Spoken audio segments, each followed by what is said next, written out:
Would you want, let's say, the enemies of the Jewish people, people living in Gaza, or the ones that are launching these rockets, wouldn't you want them to wake up tomorrow and say, like, God willing, but they would come to the conclusion that, you know what, Islam is and I want to look into possibly becoming Jewish?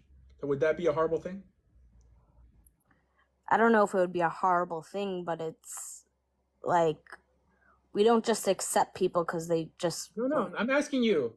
It's so weird. I mean, the idea, look, there's a famous medrash that says, who's the hero of heroes? He who makes an enemy into a friend.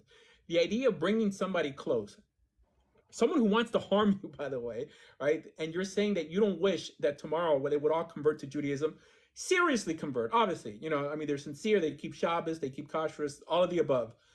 You still wouldn't want that to become a reality?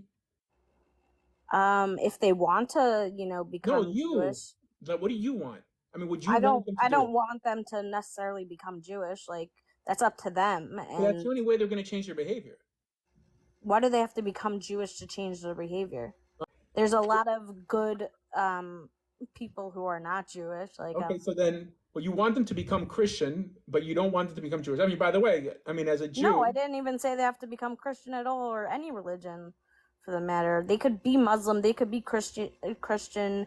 They could follow Hinduism. They could not be religious at all, but doesn't make them bad people. It does make them bad people when their views are bad, when their outlook is bad.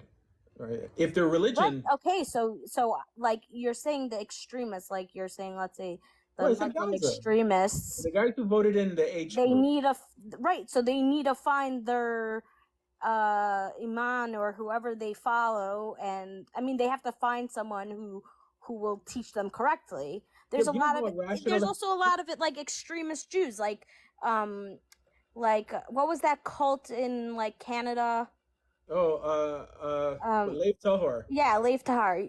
Like that, is an extremist group, right?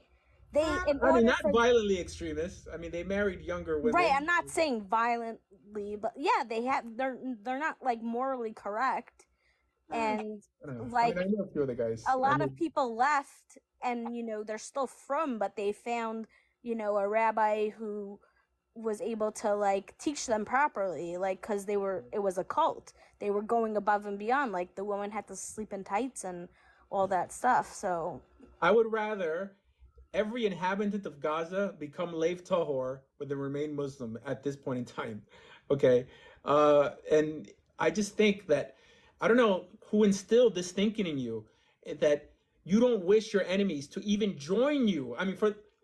Like even for selfish reasons, it's a selfish pursuit. If there's nothing, assuming there's nothing prohibited, okay, that's my stance. I know that, hopefully you trust but verify.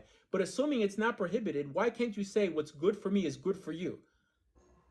Listen, like there's the laws of Noach. They could follow that. That's what they're supposed to be doing, right? They don't want to follow that.